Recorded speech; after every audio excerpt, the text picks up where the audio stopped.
Então abra sua Bíblia comigo. Na segunda carta do apóstolo Pedro, no capítulo 3. Faremos a leitura de todo este capítulo. Pedro escreve assim: Amados, esta é agora a segunda epístola que vos escrevo.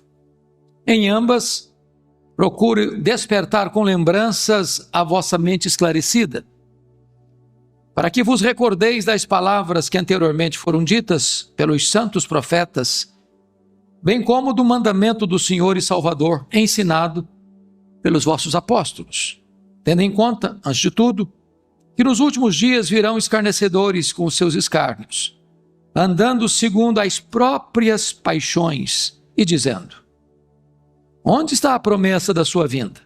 Porque desde que os pais dormiram, todas as coisas permanecem como desde o princípio da criação.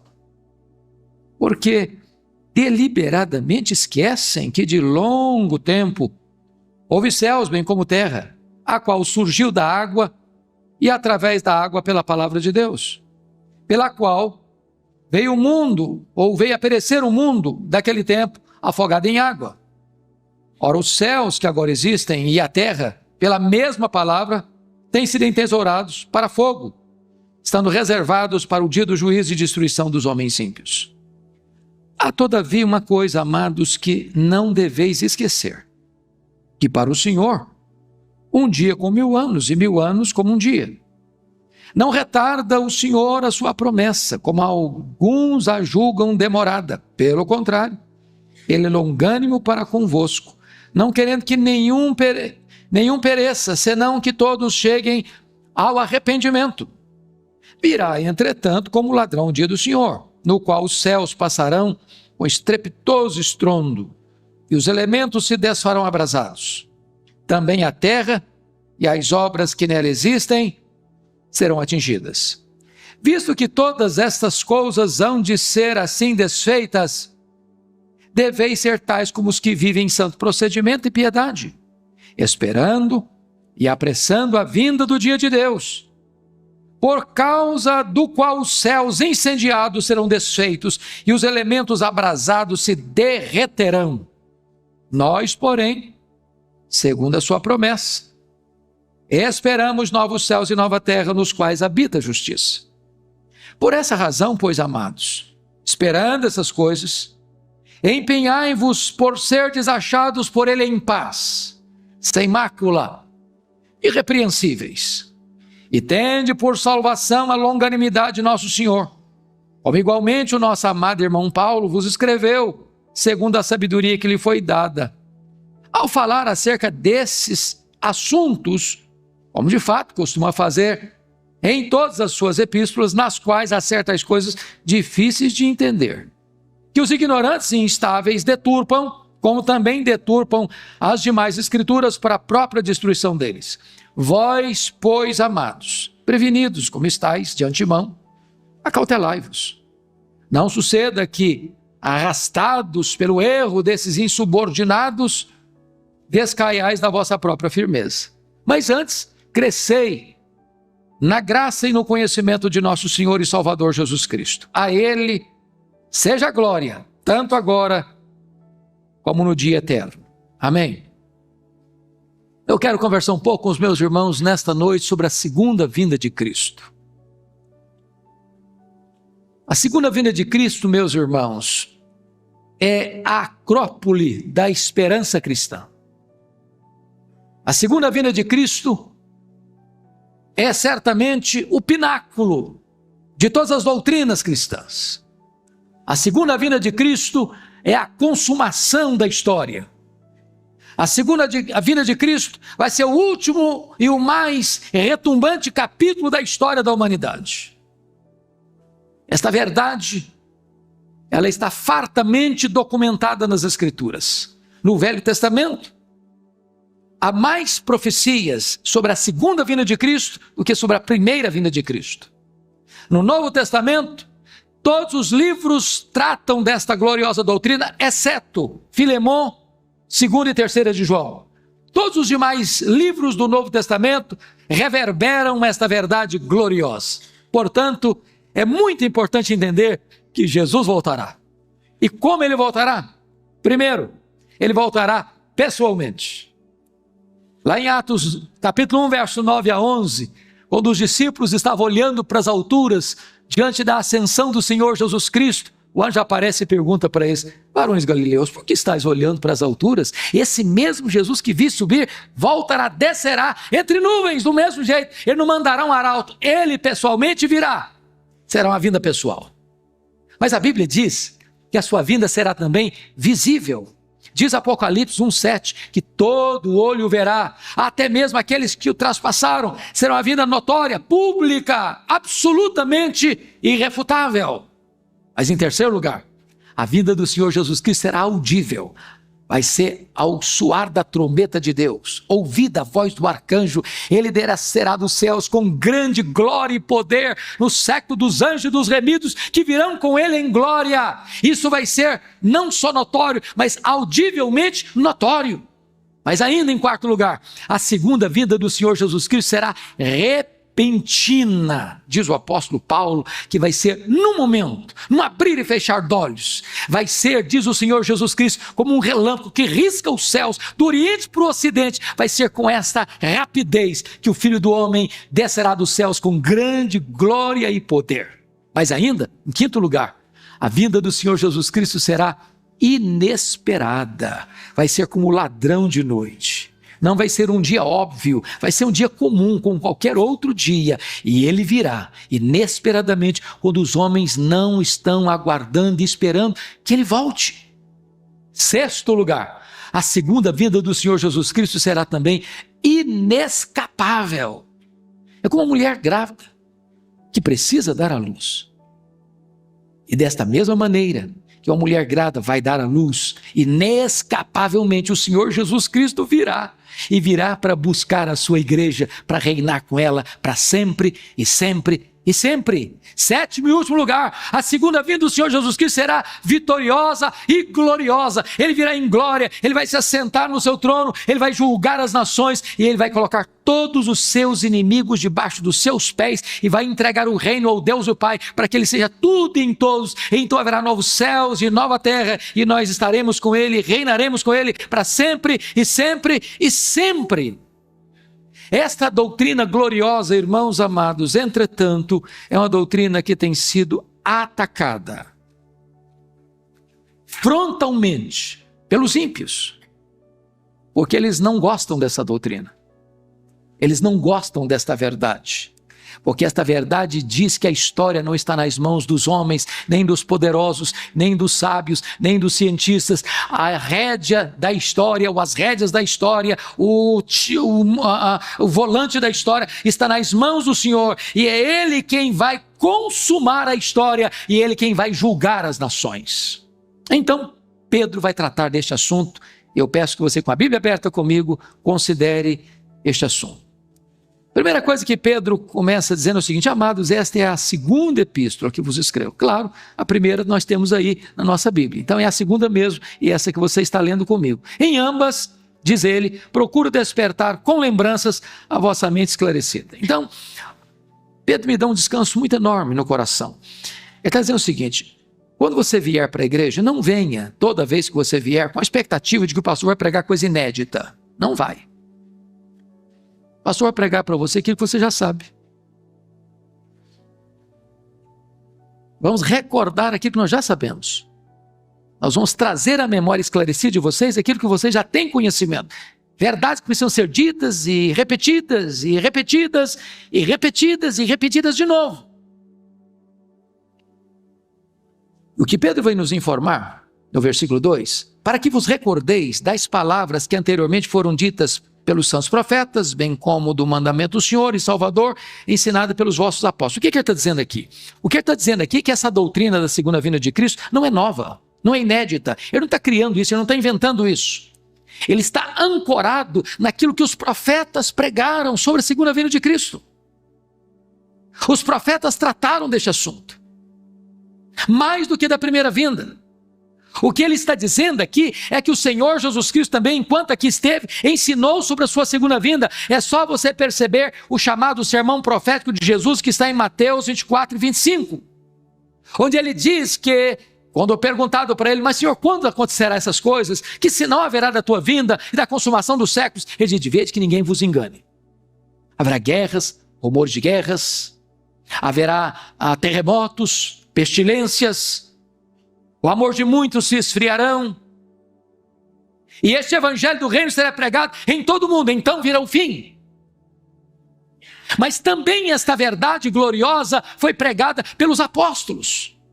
O apóstolo Paulo trata dessa matéria, o apóstolo Pedro trata dessa matéria, o apóstolo João trata dessa matéria, e este assunto está fartamente trabalhado pelos profetas, pelo Senhor Jesus e pelos apóstolos. Em outras palavras, o que Pedro está dizendo é o seguinte: há uma unidade das Escrituras.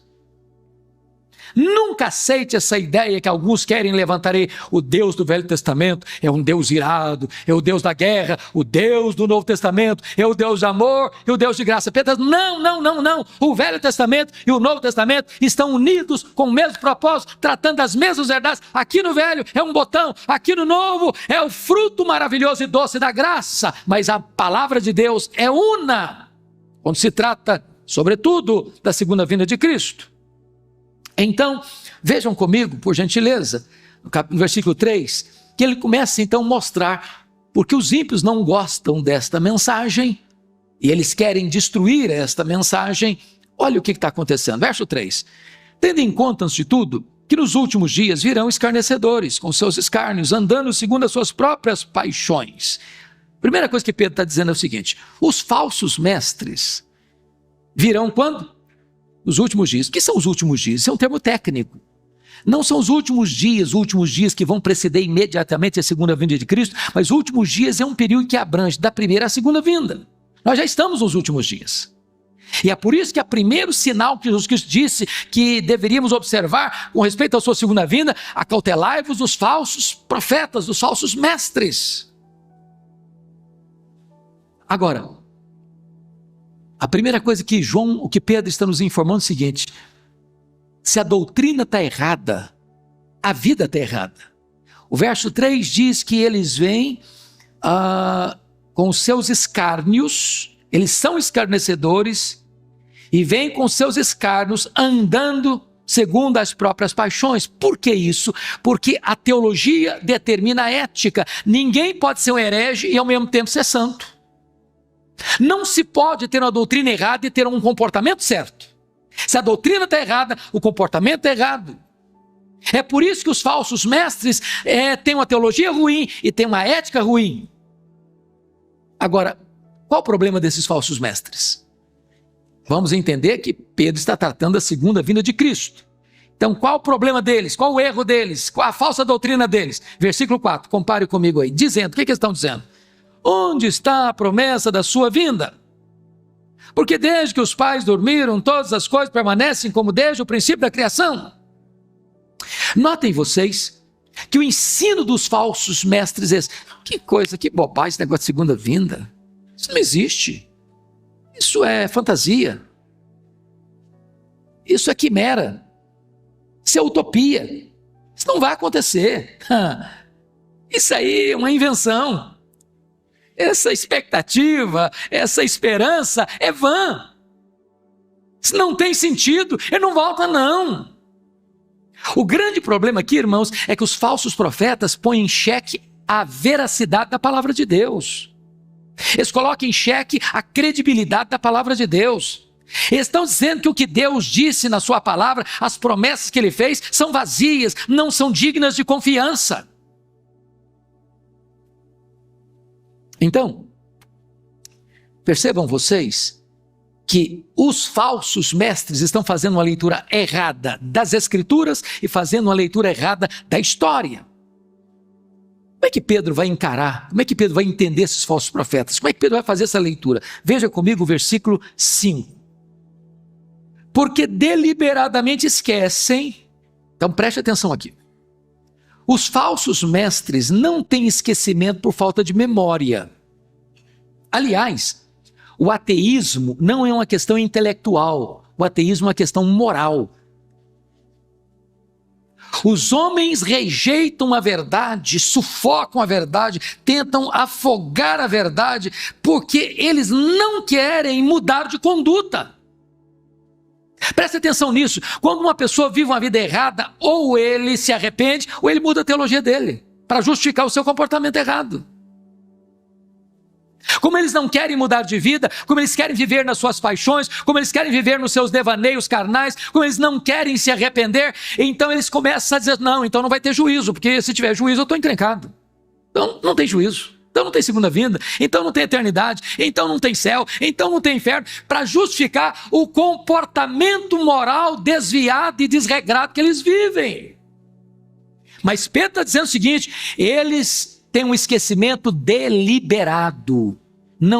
Eles não são honestos intelectualmente. O problema deles é moral. Bom, qual o argumento que Pedro vai usar para refutar esse esquecimento deliberado dos falsos mestres? Pedro vai citar 3 coisas. Primeiro, Pedro vai dizer que esse mundo foi criado pela palavra de Deus. Poder da palavra de Deus. Pedro vai dizer, o mundo foi criado, e criado pelo poder da palavra de Deus. Aí notem comigo que no versículo de número 6, ele vai dizer a segunda coisa. Esse mundo foi julgado e pereceu no dilúvio pela palavra de Deus. Terceiro, olha comigo por favor, versículo 7. Ele diz que esse mundo que já foi julgado no dilúvio pelo poder da mesma palavra que criou o mundo, também vai passar por um outro julgamento, o julgamento final, do juízo final, e esse mundo vai passar pelo fogo de Deus, pelo poder da palavra de Deus. Então, preste atenção no que Pedro está dizendo. Se os falsos mestres vêm para colocar em xeque a credibilidade, a integridade da palavra de Deus, Pedro está dizendo para eles, olha, pois bem, vocês estão querendo dizer que a palavra de Deus não é verdadeira, vocês estão querendo dizer que a palavra de Deus não é confiável, vocês estão dizendo que a palavra de Deus não merece confiança, pois entenda uma coisa, o mundo foi criado pela palavra de Deus, o mundo foi julgado no dilúvio pela palavra de Deus, e o mundo será julgado no juízo final pela palavra de Deus. Oh, irmãos, a palavra de Deus é viva, ela é eterna, ela é poderosa. Podem os homens se levantar, podem os críticos se levantarem, podem os céticos se levantarem, podem as fogueiras arderem, e a palavra de Deus, sobranceira vitoriosa, prosseguirá a sua marcha. Ninguém pode destruir a palavra de Deus. Pois bem, agora vamos entender o que Pedro agora vai nos ensinar. Veja você, no versículo 7, que Pedro está dizendo que os céus que agora existem e a terra têm sido entesourados para fogo. Se o primeiro juízo do dilúvio veio em água, o segundo juízo virá em fogo. Mas chama a sua atenção agora para o versículo 10. Você pode ler o 10 comigo? Vamos juntos? Virá, entretanto, como ladrão, o dia do Senhor, no qual os céus passarão com estrepitoso estrondo, e os elementos se desfarão abrasados. Também a terra e as obras que nela existem serão atingidas. Agora o 12, vamos juntos. Esperando e apressando a vinda do dia de Deus, por causa do qual os céus incendiados serão desfeitos, e os elementos abrasados se derreterão. Eu confesso para vocês que, por mais fantasiosa que seja a mente humana, eu não vi ainda, e acho que não vou ver, um filme de ficção que possa representar essa cena que Pedro está descrevendo aqui.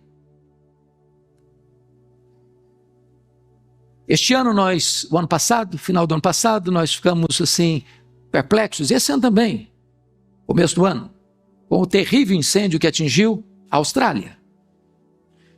Também alguns incêndios na mata úmida da Amazônia, região amazônica. Há pouco tempo, o mundo ficou perplexo diante da Catedral de Notre Dame em Paris, que arde em chamas. Agora, você já imaginou um incêndio global? Você já imaginou um incêndio que vem de cima e que sobe de baixo? Você já imaginou um incêndio onde os céus começam a derreter? Onde as colunas do universo começam a se abalar? O teto começa a cair? E embaixo tudo está pegando fogo? Os céus e a terra entesourados por fogo, os elementos abrasados se derretendo. Você já imaginou isso? Você já imaginou essa cena que está escrito aí, por favor, perceba no versículo 10, também a terra e as obras que nela existem, prédios, monumentos, edifícios, palácios, casas, apartamentos, tudo aquilo que o homem fez, que a arquitetura montou, que a engenharia inventou, tudo aquilo que é sólido, que é bonito, que encanta os olhos, que custa muito dinheiro, tudo isso vai derreter.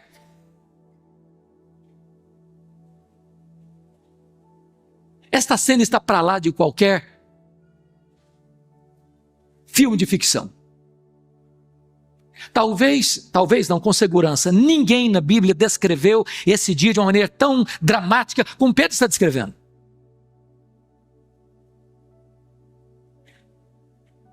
Bom, mas qual era a pergunta dos falsos mestres para questionar a palavra de Deus? Onde está a promessa da sua vinda? Essa é a pergunta. Mas essa pergunta não é só dos falsos mestres, não. Essa pergunta é dos crentes.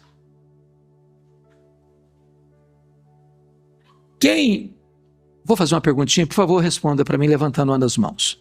Quem aqui pertence à quarta geração de crentes? Seu bisavô foi crente, seu avô foi crente, sua mãe foi, seus pais foram crentes, e você também é crente. Quem? Levanta a mão. Louvado seja Deus. Então, seus bisavós falaram sobre isso. Se você teve o privilégio de conviver com seus avós, você sabe que seus avós também falaram que Jesus voltaria. Seus pais falaram disso para você. Hoje você está falando dessa mesma verdade. Aí levanta um crente e fala, mas puxa vida, mas Paulo já esperava a segunda vinda dele para o tempo dele. Pedro também. Já passaram 2000 anos, e cadê que ele não volta? De repente, a pergunta dos falsos profetas, dos falsos mestres, começa a ecoar no seu coração, no meu coração. Cadê que ele não volta? E quando os crentes começam a querer muito que Jesus volte, não é por causa de Jesus, não é porque está querendo sair dessa perrengue que está.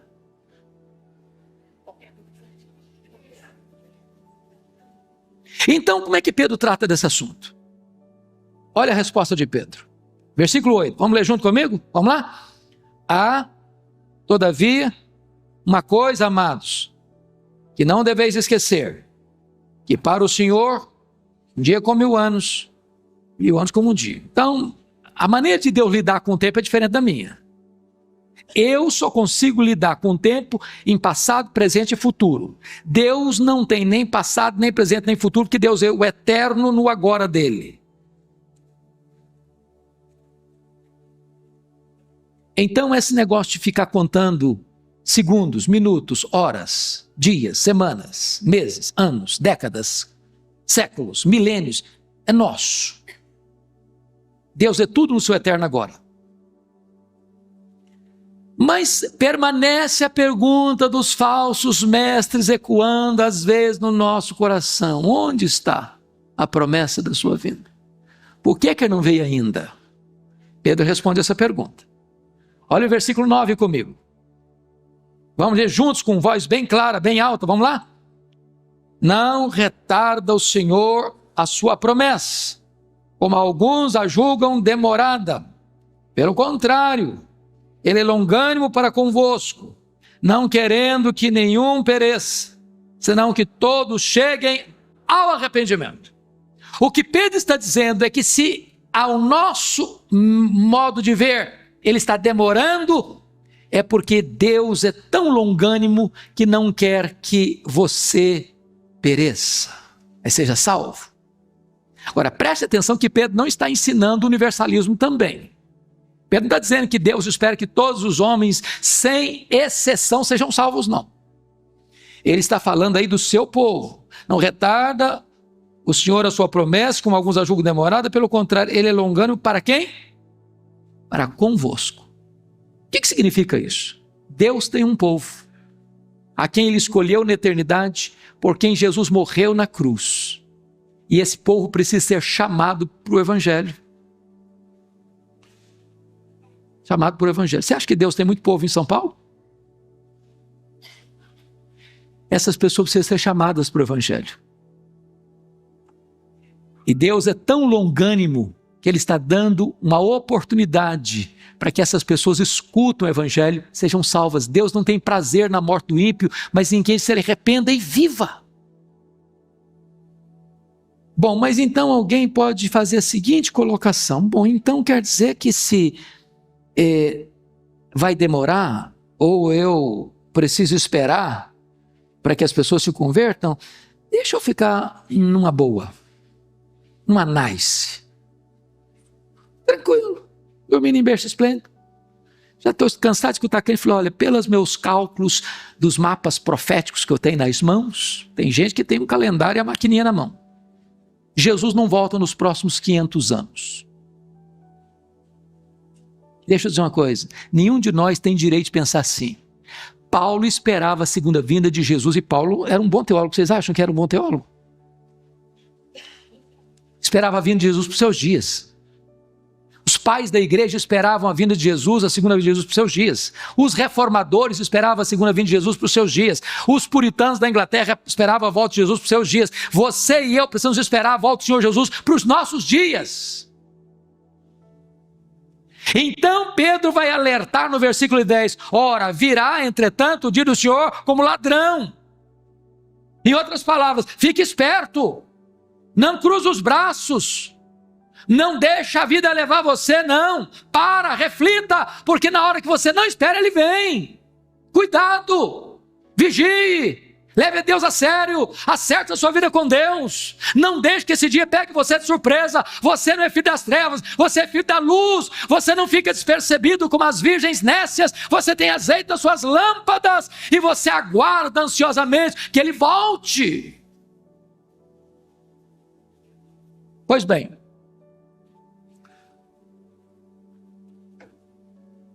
se Pedro tratou da forma como Jesus virá, agora no versículo 10 ele trata, na parte B, do efeito da segunda vinda. Nós já lemos isso aqui, mas vale a pena destacar esse ponto. Também a terra e as obras que nela existem, porque falou que os céus passarão em estrepitoso estrondo, e os elementos se descerão abrasados. Mas ele diz, também a terra e as obras que nela existem serão atingidas. Ponto de reflexão. Onde você está concentrando a sua riqueza? Onde você está juntando os seus tesouros? Porque se você está fazendo da vida uma grande cruzada apenas para ganhar dinheiro, e não tem pecado nenhum em ganhar dinheiro, também não tem pecado nenhum em ser rico, aliás é uma bênção. Se você ganhou essa riqueza com trabalho honesto, com a inteligência que Deus lhe deu e com a bênção do Eterno. Mas o que Pedro está dizendo é o seguinte, se você focar tudo aquilo que você tem, tudo aquilo que você granjeou na vida, apenas para investir aqui, você está investindo para o fogo, vai virar fumaça. Então é melhor que você faça outros investimentos. E Jesus Cristo ensinou a gente o seguinte, ajude um tesouro lá no céu. Lá não tem traça, lá não tem ferrugem, lá não tem ladrão, lá não tem fogo para consumir, lá o seu tesouro é eterno. Então, é uma hora que você pensar. Se você só está investindo na terra, se você só está investindo no tempo, se você só está investindo em coisas materiais. Bom, dito isto, Pedro vai agora mostrar a consumação de todas as coisas, dos versos 11 a 13, veja comigo. Se Jesus vai voltar, e ele vai voltar mesmo, qual a consequência disso? Então, veja o versículo 11 comigo, vamos lá? Vamos ler o 11? Visto que todas essas coisas hão de ser assim desfeitas, deveis ser tais como os que vivem em santo procedimento e piedade. O que Pedro está dizendo? Se eu creio que Jesus vai voltar, isso precisa desembocar em mudanças morais e éticas na minha vida. Doutrina e vida estão caminhando juntas. Não dá para ter doutrina boa se a conduta não acompanha a doutrina. A vida precisa ser resultado daquilo que a doutrina ensina. Então eu creio que Jesus voltará, eu creio que quando ele voltar, tudo aquilo que a terra tem e o que o homem construiu vai ser atingido. Então eu preciso viver a minha vida, diz Pedro, em santo procedimento e piedade. Mas, em segundo lugar, Pedro vai dizer que nós precisamos aguardar a volta do Senhor Jesus. Olha o verso 12. Esperando. E a ideia do esperar aqui é esperar na ponta dos pés, olhando para o horizonte, aguardando a volta de Jesus, iminente. Gritando, Maranata, ora vem Senhor Jesus. Como perguntaram certa feita para João Wesley, ô João Wesley, o que você gostaria de estar fazendo quando Jesus voltar? Ele respondeu, eu gostaria de estar fazendo o que eu faço todo dia eu estou esperando que ele volte. Deveria ser a nossa postura, irmãos, de aguardar com grande expectativa a volta dele. Mas em terceiro lugar, olha o que Pedro vai dizer no verso 12 ainda, não é apenas um aguardar a segunda vinda com exultante expectativa, mas nós precisamos apressar o dia de Deus, apressando a vinda do dia de Deus. Você pode perguntar, eu não estou entendendo, porque a Bíblia diz que só o Pai sabe, os anjos não sabem. Como é que aquela data que está no calendário de Deus eu posso apressar? E a única maneira de você e eu apressarmos esse dia que está na agenda de Deus é falando de Cristo, para que aqueles que Deus com paciência está aguardando que sejam salvos, sejam alcançados pela graça. É por isso que a Bíblia diz assim, este evangelho do reino será pregado em todo o mundo, então virá o fim. Ou seja, não é uma expectativa de alguém que sobe para o monte com roupa branca e vai voltar, então vamos ficar aqui, numa nice, numa boa, numa noia. Não, isso não. Isso não. É aguardar com expectativa, com trabalho, com evangelismo, com proclamação, avisando as pessoas, é tempo de se arrepender, é tempo de voltar para Deus, é tempo de se reconciliar com Deus. Quarto lugar, confira comigo o versículo 13, porque eu penso o seguinte, quando eu leio esse texto e disse que nenhum homem do cinema ou os novelistas conseguiram jamais descrever essa cena, por mais brilhante que seja a sua mente, você fica pensando, mas se esse negócio aconteceu, eu vou ficar com medo. Você já pensou no negócio desse do céu derretendo na sua cabeça? A terra incendiada, os prédios pegando fogo. É uma cena de medo ou não é?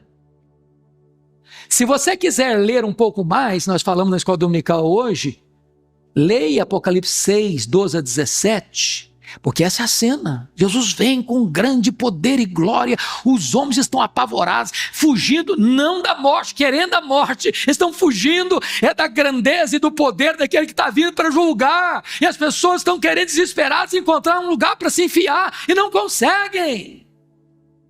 Mas quem que vai estar com medo? Quem vai estar desamparado? Quem vai estar nessa situação de pavor? Não são os salvos, não é a família de Deus. Ao contrário, a família de Deus está aguardando, a família de Deus está esperando esse dia. E Pedro vai dizer no versículo 13, nós, porém, segundo a sua promessa, esperamos novos céus e nova terra, nos quais habita a justiça. É você entrando na glória, é você ouvindo a voz do Senhor. Vem, bendito meu Pai, entre na posse do reino que está preparado para você desde a fundação do mundo. É você recebendo um corpo de glória, é você subindo com Ele, é você estando com Ele para sempre, sempre, para reinar com Ele. Louvado seja o Senhor.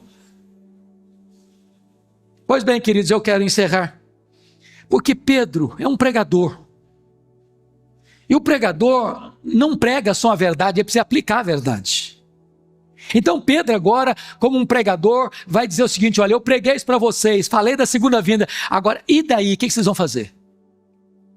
Então vamos ver 4 aplicações que Pedro vai fazer para encerrar o seu sermão. Primeira aplicação, olha comigo o versículo 14. Por essa razão é consequência. Diante de tudo que ele falou sobre a segunda vinda de Cristo, ele diz, por essa razão, pois, amados, leiam comigo o seguinte agora, Continuando a leitura. Esperando essas coisas, que coisas? A segunda vinda de Cristo com todo o pacote. O que acontece agora? Vamos lá? Empenhai-vos por seres achados por ele em paz, sem mácula, irrepreensíveis. Então, larga essas briguinhas para lá. Larga de ser enjoado, ranzinza, ficar com picuinha, brigando por qualquer coisa. Que quando Jesus voltar, encontre em paz.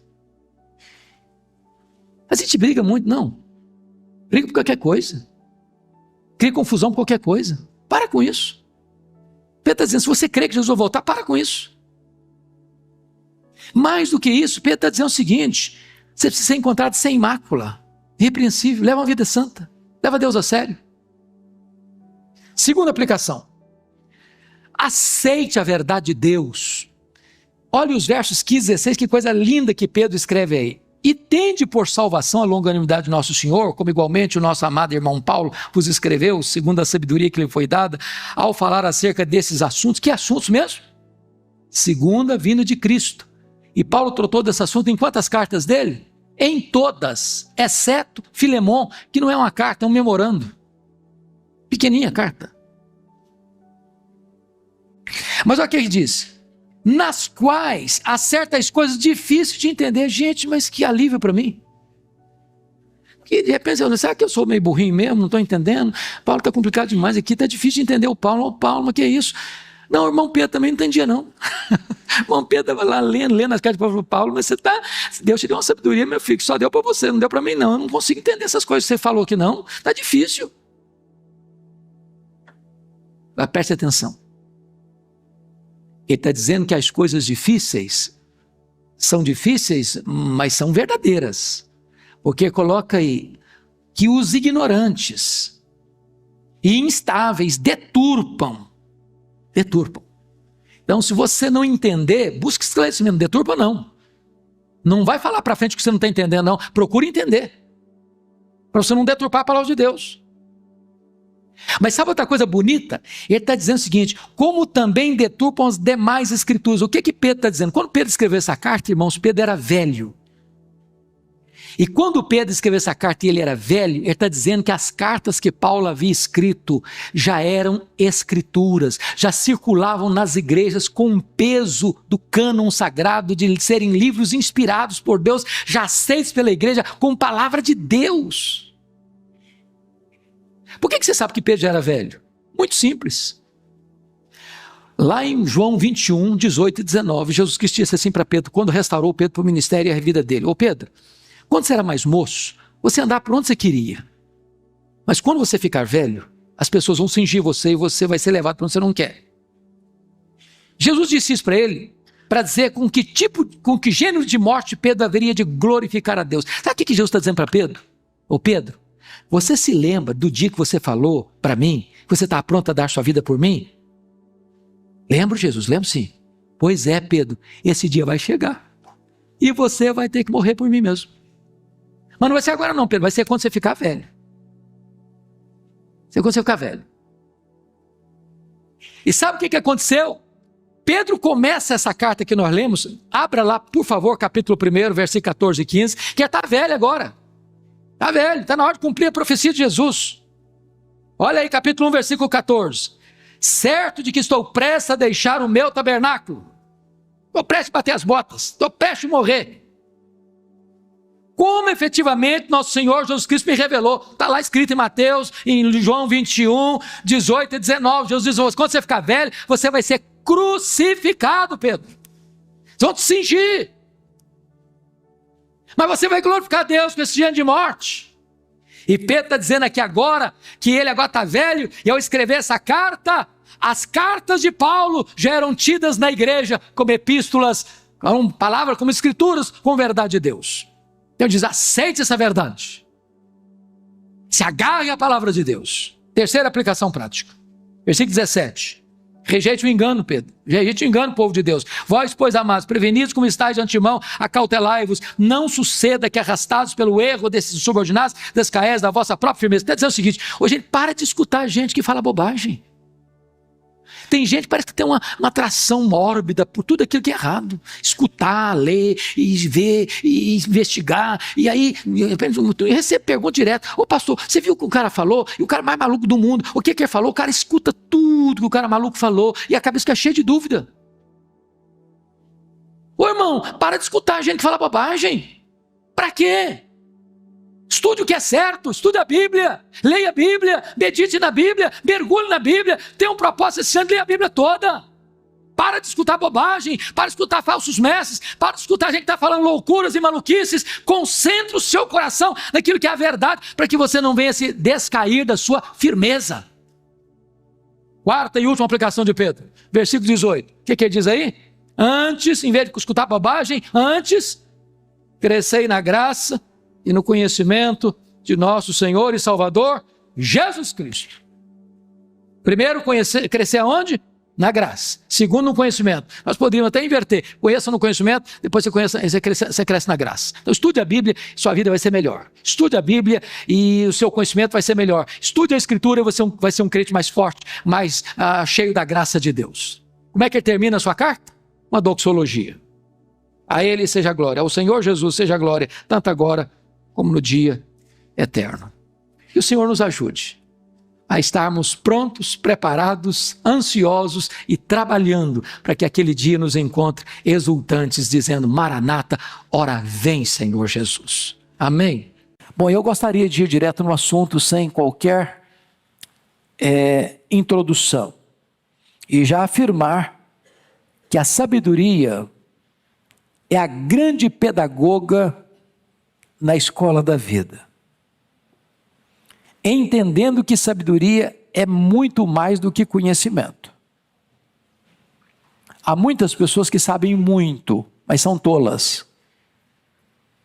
Há outras que, embora não tenham tanto conhecimento, são sábias. Porque sabedoria é olhar para a vida na perspectiva de Deus. É olhar pelas lentes de Deus. É talvez fazer aquela pergunta do clássico: em seus passos, o que faria Jesus? Então, dito isto, e só isto como introdução, vamos à divisão do texto. Primeiro, a grande importância da sabedoria, conforme está no versículo 1. Quem é como sábio? E quem sabe a interpretação das coisas? Então, ele está fazendo uma pergunta: quem é como sábio? Quem é sábio? O sábio é aquele que sabe interpretar as coisas. Ele vê, ele conhece, ele discerne e ele age. Porque se você não conhece, você não discerne. Se você não conhece nem discerne, você não age de acordo com isso. Então, quem é o sábio? É o que conhece, é o que discerne e o que age de acordo com o conhecimento, com o entendimento que tem. O que ele está nos informando, aí no versículo 1, na segunda parte, é: a sabedoria do homem faz reluzir o seu rosto. Ou seja, não há melhor tratamento de pele do que a sabedoria. Em vez de você gastar tanto tempo em tratamentos, em cremes, em cosméticos, ele está dizendo para você que o melhor hidratante facial do mundo é a sabedoria. Desculpa, eu não sou dermatologista, tá? De forma nenhuma eu estou aconselhando você a interromper o tratamento dermatológico, não. O que eu estou lhe dizendo é que a sabedoria traz alegria para você. E a alegria formoseia o rosto. E quando você vive com sabedoria, você evita um monte de problemas na sua vida que podem pipocar até na sua pele, né? Pode tirar até a beleza do seu rosto. Bom, a gente pode olhar para Daniel, por exemplo. Que sabedoria? Chega como escravo na Babilônia. E ele olha o contexto, tem refeição de graça, tem vinho de graça, tem acesso à mesa do rei, tem a garantia de emprego no primeiro escalão do rei mais poderoso do mundo. E ele pode dizer, bom, ganhei na loteria, fui premiado. Em vez de ser escravo na Babilônia, eu vou estudar na melhor faculdade do mundo, frequentar a mesa do rei, comer a comida do rei, ainda ter garantia de emprego. Mas a sabedoria fez com que ele olhasse todas aquelas vantagens como um perigo, como uma ameaça. E ter discernimento para fazer a coisa certa, na hora certa, no lugar certo, com a motivação certa, para alcançar resultados certos. Isso é essa sabedoria. Segundo ponto, a sabedoria ajuda você a ser um melhor cidadão. E nós vamos ver por quê. Primeiro, a sabedoria ensina você a não ser uma pessoa insubmissa. Versículo 2, eu te digo, observa o mandamento do rei, e isso por causa do teu juramento feito a Deus. Bom, Salomão é rei, e ele está falando desde um princípio de um governo monárquico. E um governo monárquico onde o rei é a lei. Então, não saia desse contexto, certo? Então, nessa conjuntura onde o rei é a lei e o rei tem todo o poder, entrar em rota de colisão com o rei é uma tolice. É isso que ele está dizendo. O que ele está dizendo é que, embora nós sejamos cidadãos de dois mundos, do reino dos céus e do reino da terra, nós devemos ter sabedoria para não nos colocarmos na contramão da lei do governo instituído.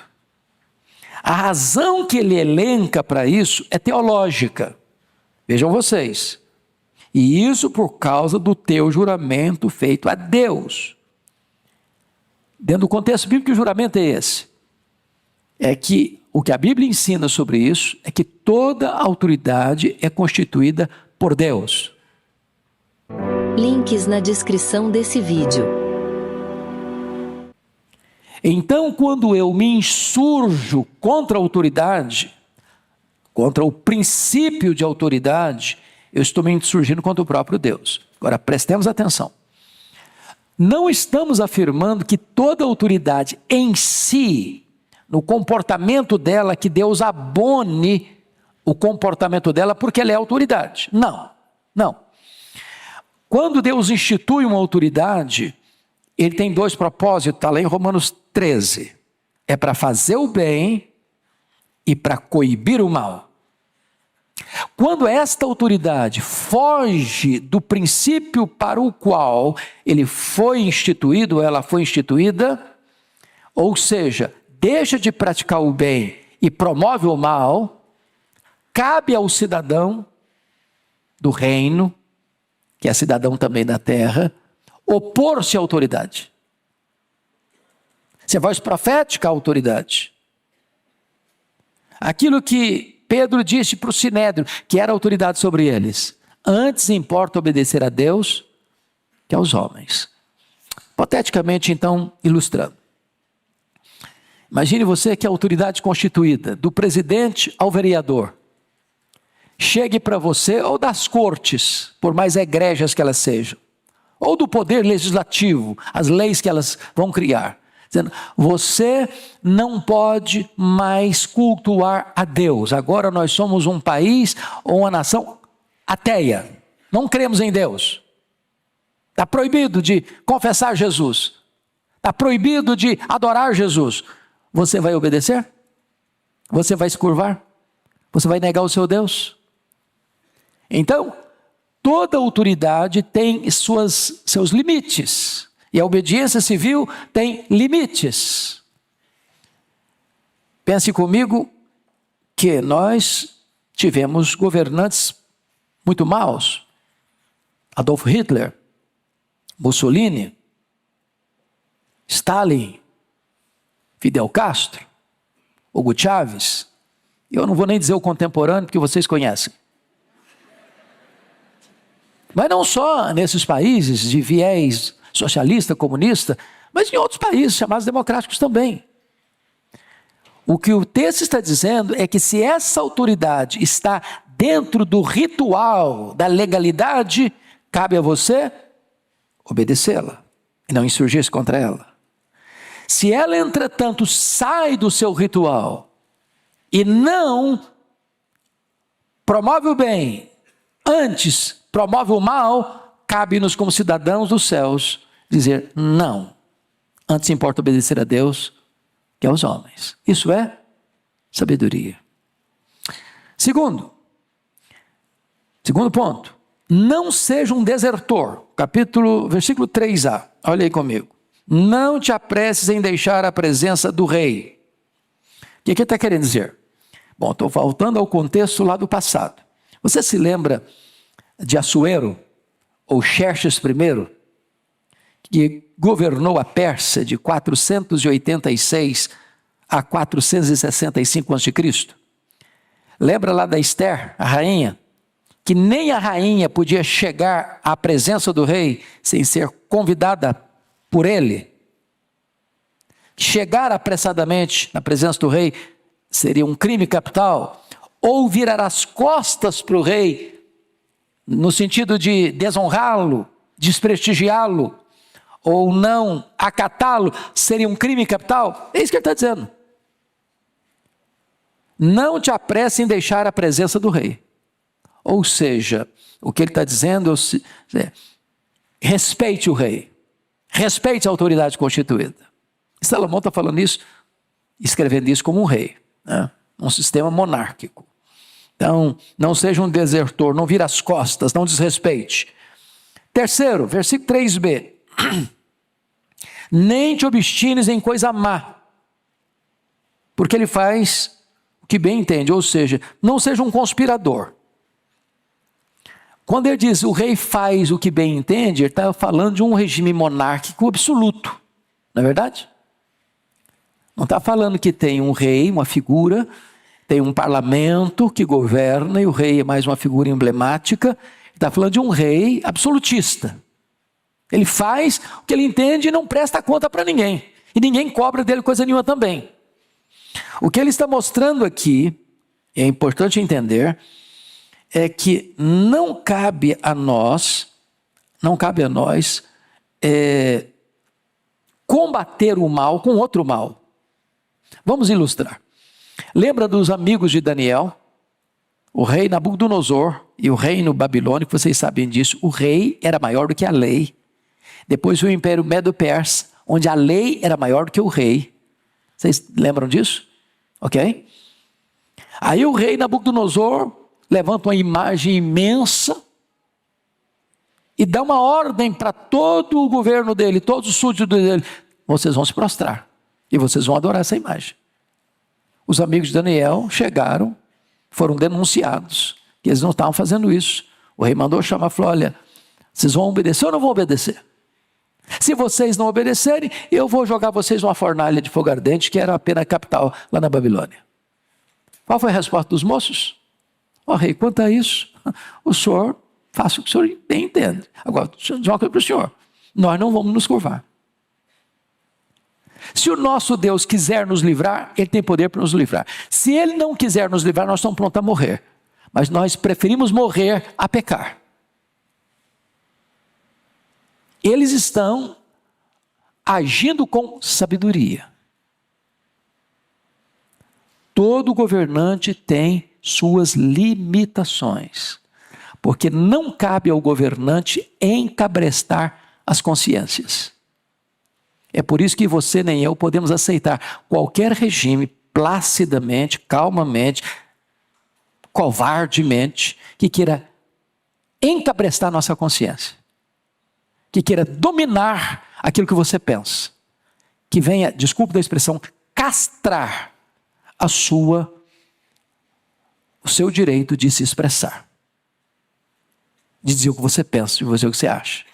Porque isso é a mais cruel de todas as ditaduras, é quando as pessoas querem dominar a sua consciência, calar a sua voz, a voz da sua consciência. Pois bem, Quarto conselho que ele está dando aí para você viver com sabedoria. Não meça força. Versículo 4. Porque a palavra do rei tem autoridade suprema. E quem lhe dirá? Que fazes? O que ele está dizendo? Você tem que ter sabedoria para agir de tal maneira que você não queira medir força com quem tem mais força do que você. Isso é tolice.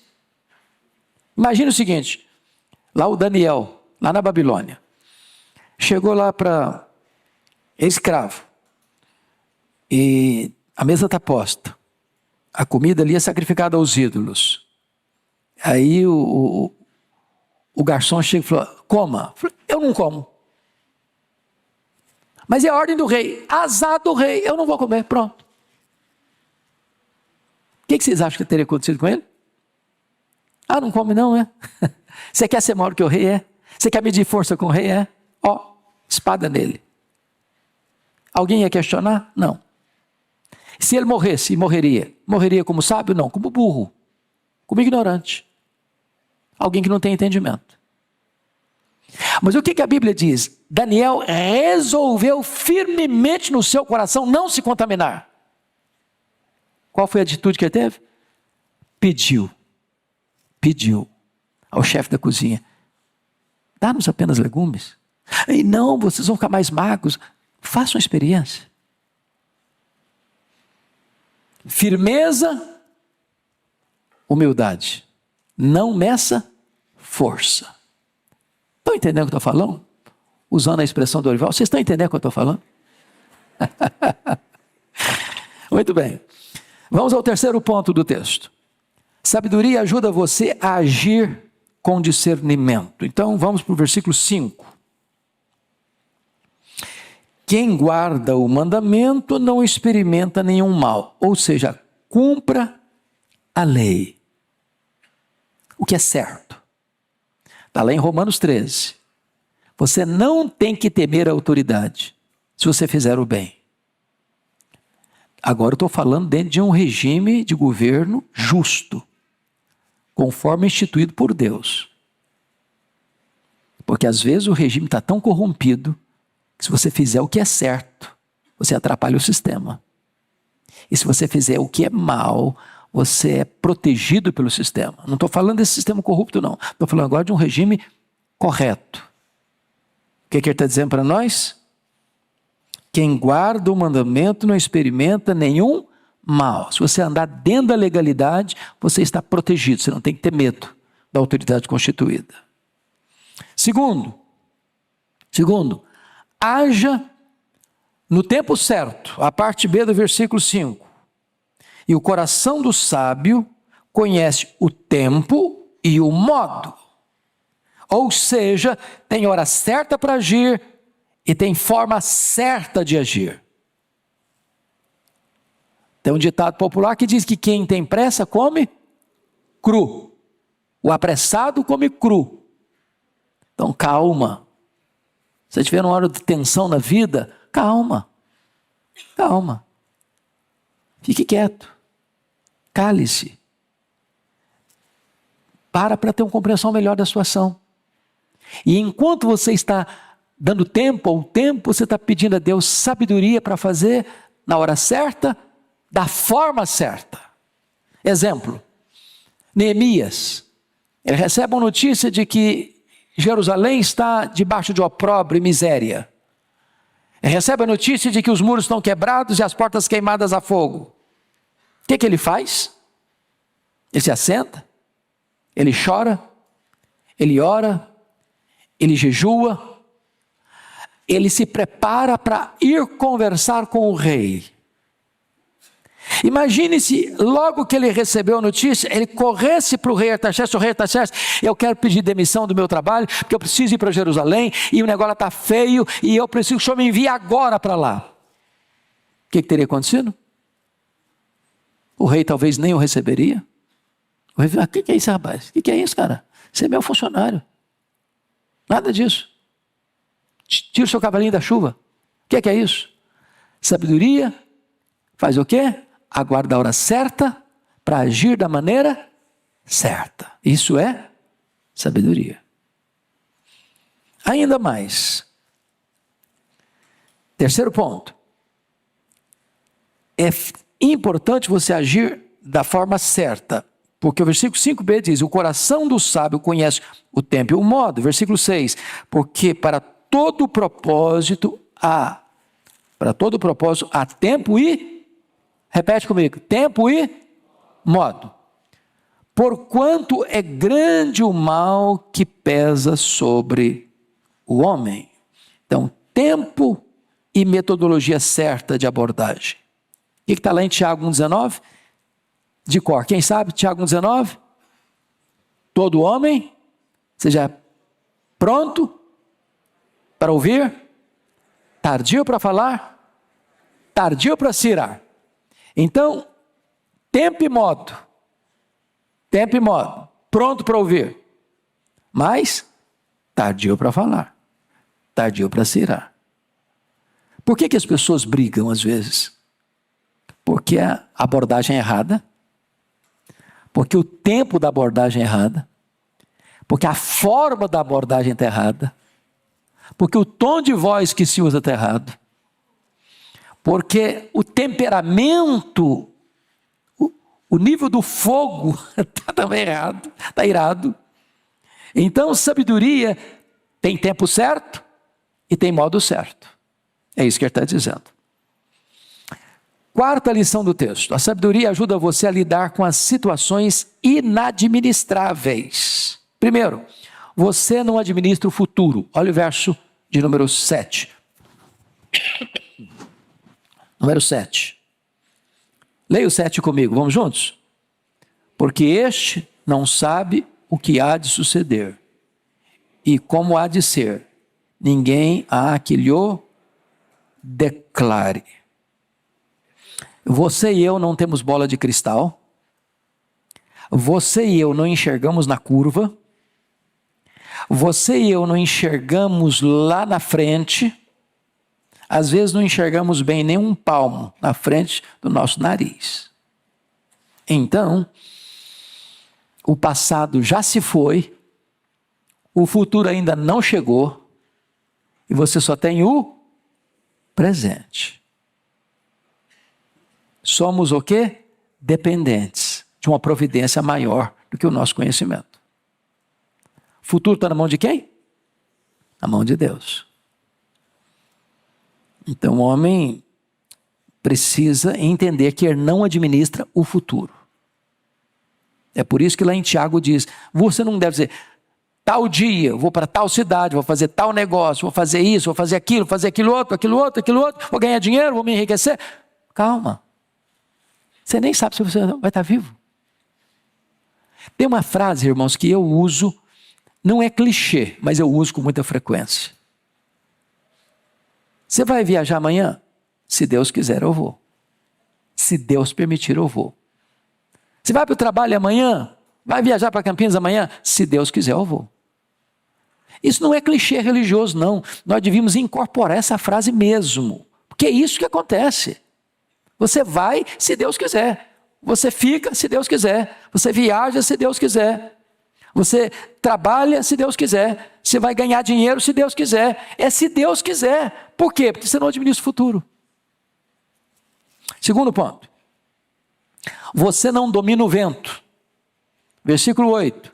Parte A. Não há nenhum homem que tenha domínio sobre o vento para o reter. Não dá para estocar o vento. Não dá para cercar o vento. Não dá para mudar o rumo do vento.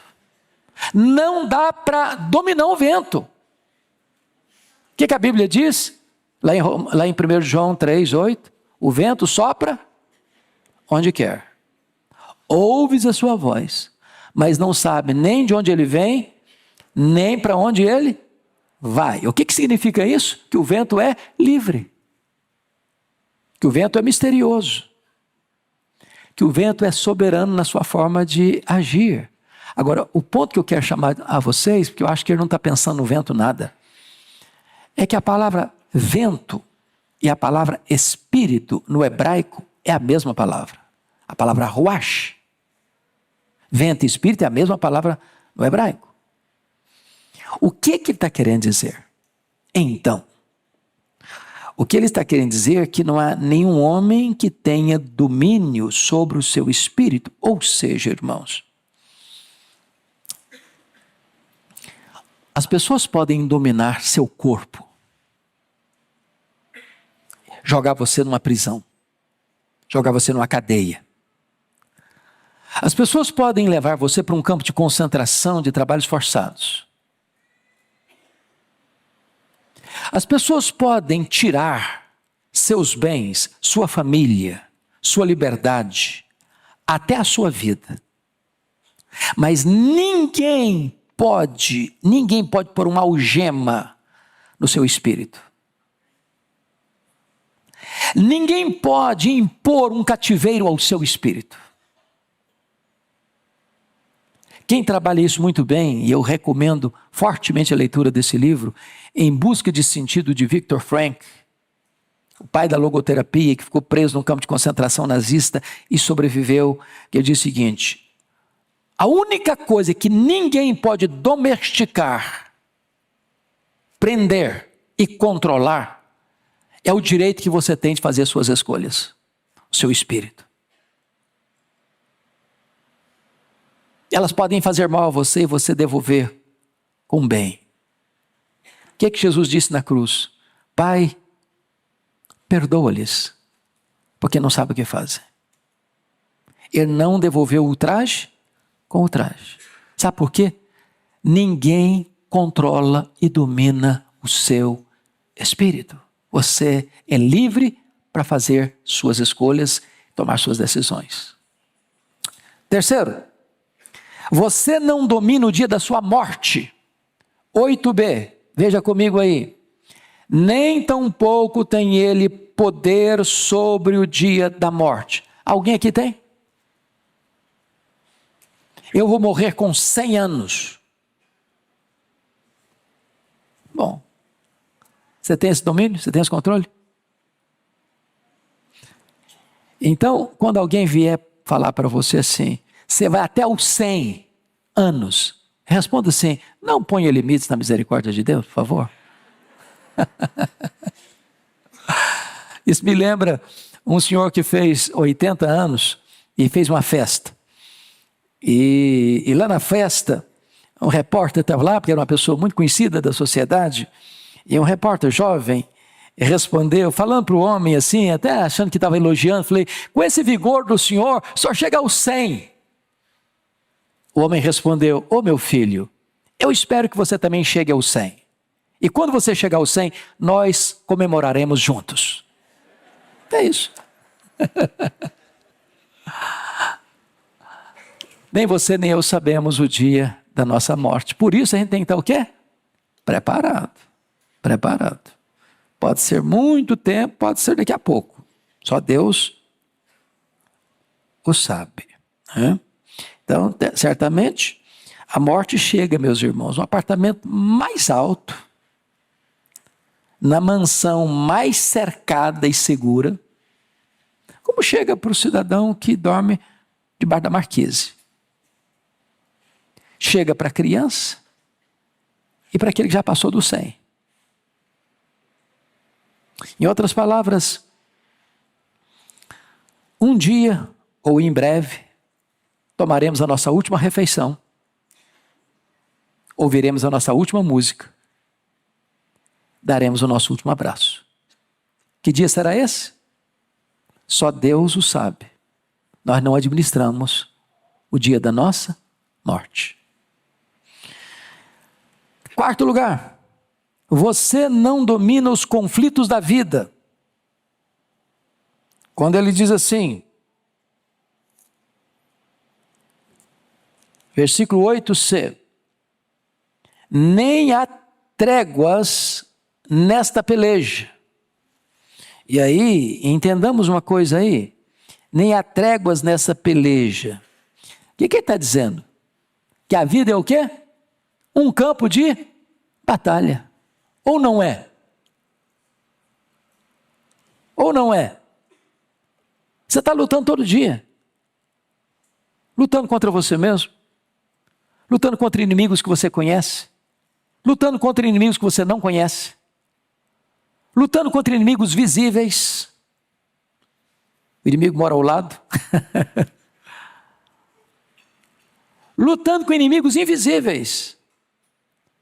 Lutando com inimigos carnais, terrenos e lidando com inimigos espirituais. A luta é constante. A vida é uma guerra. Não tem trégua. Não tem pausa. Não tem descanso. Então não ensarilhe as armas também. Quinto, você não domina as consequências de seus atos. Olha como é que termina o versículo 8. Nem tampouco a perversidade livrará aquele que a ela se entrega. O que ele está querendo dizer? Você é livre para tomar a decisão que você quiser. Agora você não é livre para escolher as consequências de seus atos. Que quem semeia vento, colhe tempestade. Quem semeia na carne, da carne colhe corrupção. Quem semeia violência, vai colher violência. Preste bem atenção nisso, porque ainda que a pessoa escape das leis dos homens ou dos tribunais da terra, certamente não escaparão do juízo reto e justo de Deus. Quando eu olho para o cenário brasileiro, que traz tanta angústia para a alma, e eu não tenho dúvidas de que não só para mim, mas para a sua também, e você pergunta, meu Deus, até quando? Até quando as pessoas vão fazer o mal e vão escapar? Até quando elas vão praticar o mal e vão ser aplaudidas? Até quando elas vão fazer o mal e torcerem a lei para protegê-las?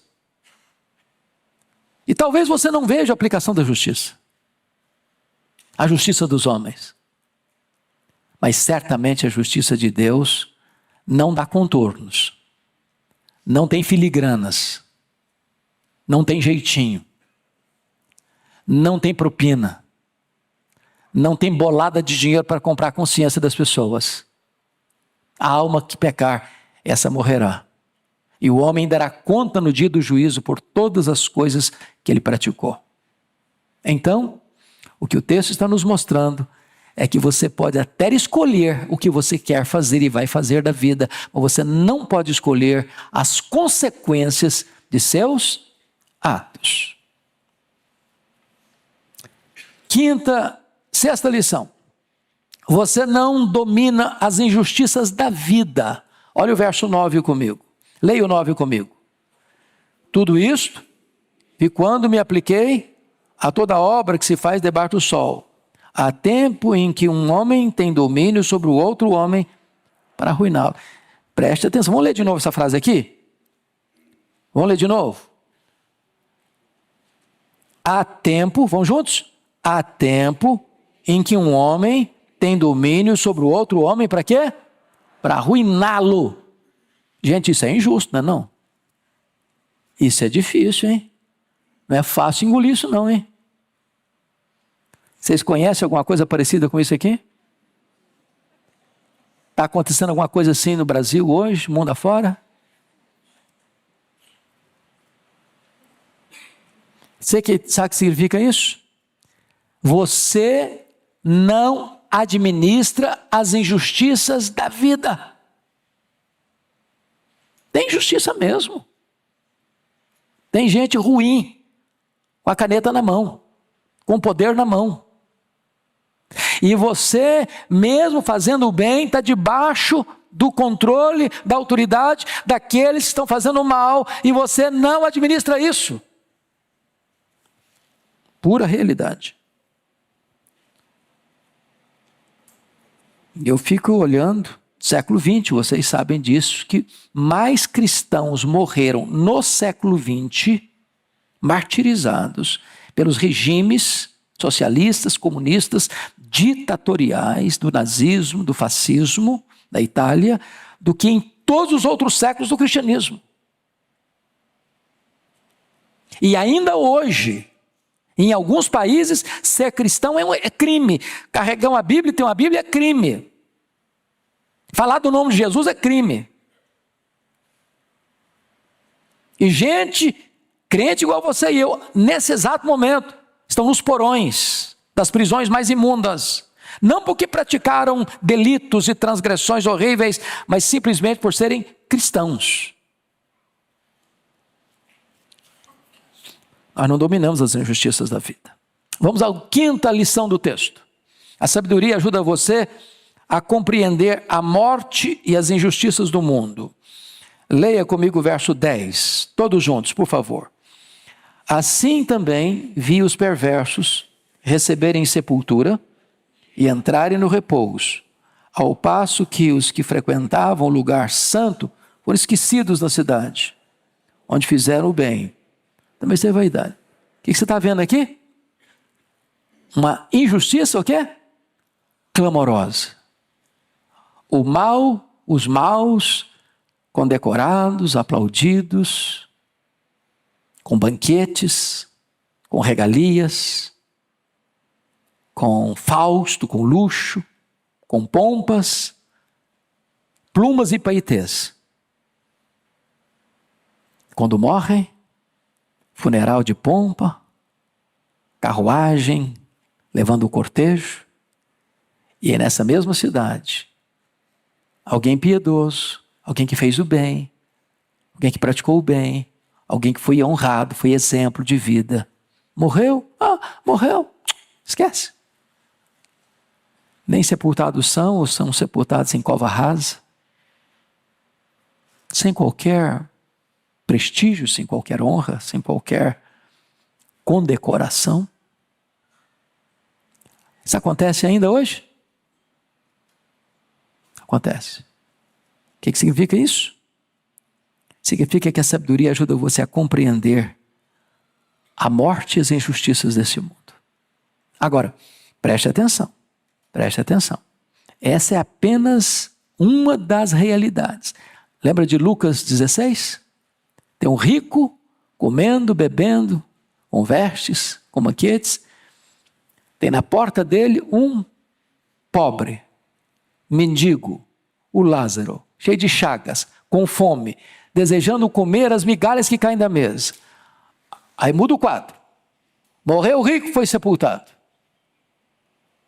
Morreu Lázaro, não diz que foi sepultado. Talvez os cães leprentos foram a sua sepultura. Mas foi escoltado pelos anjos ao seio de Abraão. E está escrito, o rico morreu e foi sepultado no inferno, estando em tormentos. Mudou o cenário. Aqui pompas e glórias, depois tormento. Aqui sofrimento, depois bem-aventurança.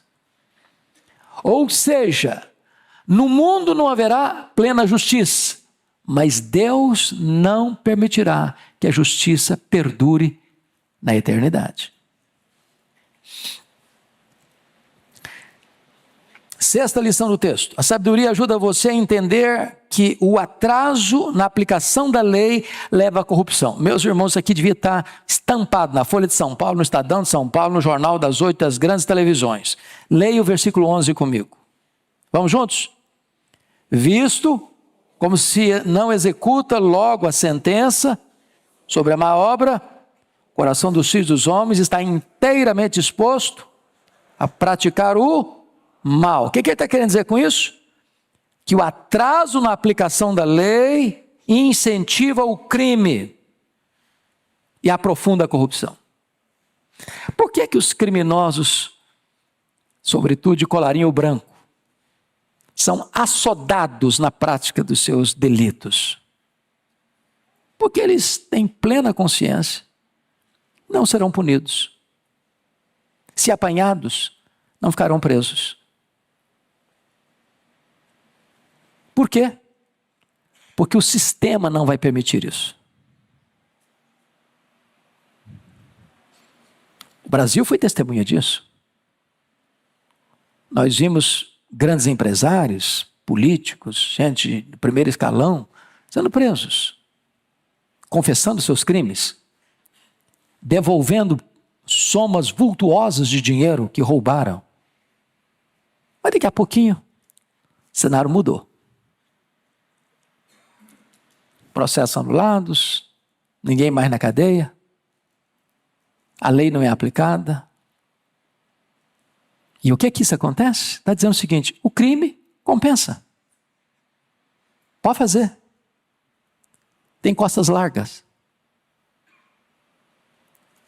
Quando a justiça não é aplicada na forma certa, no tempo certo, quando há criminosos de estimação, protegidos, se incentiva o quê?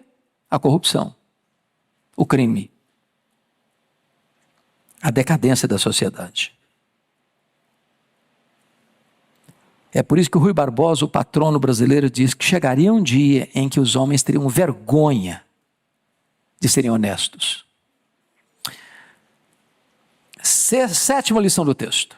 A sabedoria ajuda você a entender que o julgamento de Deus é justo e que a justiça de Deus não falha. Versos 12 e 13. Leia comigo, por favor, 12 e 13. Vamos juntos? Ainda que o pecador faça o mal 100 vezes, os dias se lhe prolonguem, eu sei com certeza que bem sucede aos que temem a Deus. Mas o perverso não irá bem, nem prolongará os seus dias. Será como a sombra, visto que não teme diante de Deus. Ele está fazendo um contraponto agora. Está mostrando o outro lado da moeda. Aqui, o afrouxamento da lei para punir os criminosos de estimação pode livrá-los do braço da lei. Mas, aos olhos de Deus, essa realidade vai ser outra. Vai ser outra. Vai ser outra. Ele pode executar, versículo 12, o pecador faça o mal 100 vezes. Fiz o mal, escapou, está blindado, um problema nenhum acontece com ele, nada chega nele. Aí Deus vai dar a sentença. Deus vai dar a sentença. Eu sei, estou em dúvida? Não. Eu sei o quê? Está escrito aí? Com certeza. O que ele sabe com certeza? Que bem sucede a quem? Os que temem a Deus. Que o perverso não irá bem, nem prolongará os seus dias. Quem está dizendo isso? Deus. Quem é Deus? É o reto juiz. É o que está sentado no trono. É o que tem o poder de julgamento final nas mãos. Então, não caia na tentação de querer entrar no esquema do mundo. Importa antes você permanecer fiel ao Deus Todo-Poderoso, diante de quem todos terão que comparecer para prestar conta da sua vida.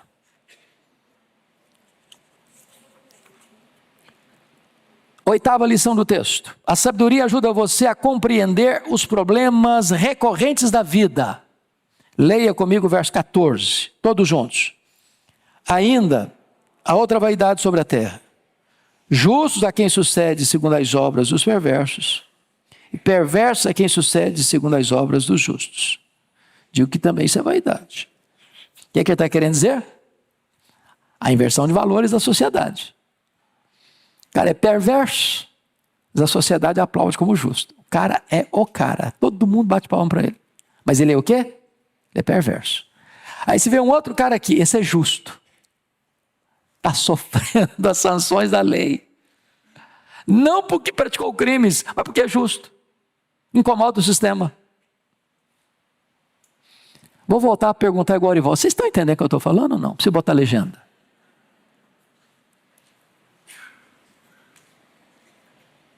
Lembra lá do Salmo 73? Da crise do Asaf? Ele está olhando da janela da casa dele. Ele é um homem justo, piedoso, lava as mãos na inocência, conserva íntegro o coração, está passando por uma magrela. Ele olha, vê o ímpio, que desanda a boca para falar dos outros, que fala contra Deus blasfêmias. O cara tem uma saúde tão incrível que o corpo dele é nédio. Sabe o que significa isso? O cara parece que veio bronzeado de fábrica. Não precisa nem fazer tratamento de pele. Tudo que o cara bota a mão vira dinheiro. As coisas estão invertidas. Ele toda manhã é castigado. Bom, mas isso é só o primeiro lado da moeda. Depois Deus vai mostrar o quadro. Esse cara que está se dando muito bem, apesar dos seus desmandos, a hora que Deus levantar para julgá-lo, o que ele tem é só dinheiro, e dinheiro não dá nem segurança, nem felicidade para o cara, e nem ajuda o cara a ter uma vida melhor na eternidade, porque ele morreu, perdeu tudo, não leva nem um centavo. A única coisa que o dinheiro pode dar para ele é um caixão de cedro, e nada mais. E nada mais.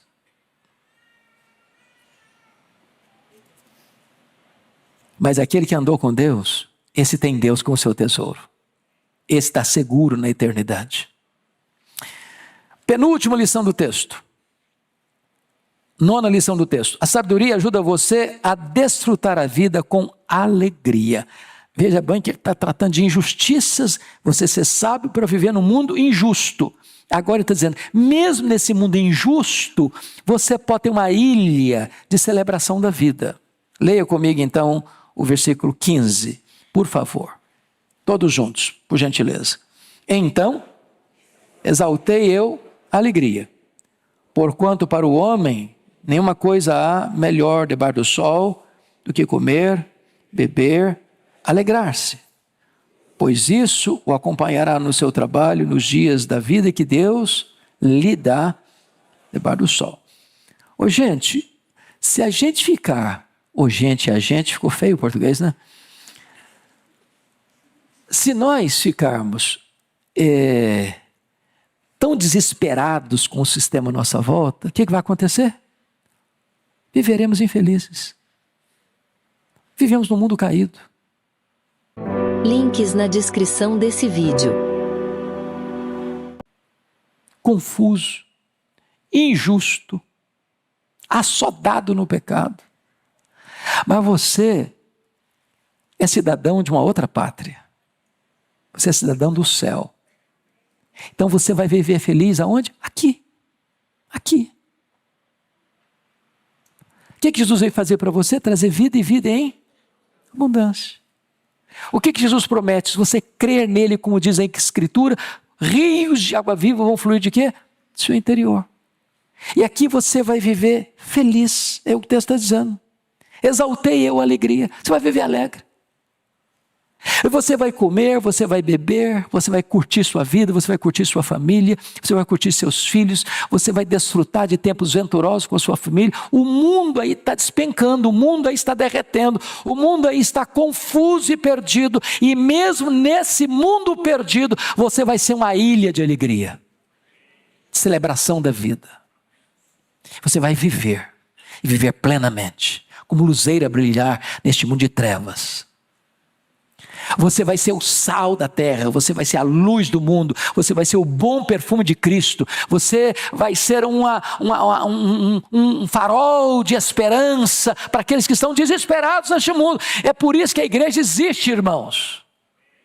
A igreja é a comunidade de Deus no mundo que está perecendo. E você vai dizer para aqueles que estão perecendo, venha para cá. Venha conhecer a vida, a verdadeira vida, ela está em Jesus. Se você tem Jesus, você vai ser muito feliz. Finalmente, a sabedoria ajuda você a compreender neste mundo as suas limitações. Versículo 16 e 17, para encerrar. Toda a igreja comigo. Aplicando-me a conhecer a sabedoria e a ver o trabalho que há sobre a terra, pois nem de dia nem de noite vê o homem sono nos seus olhos.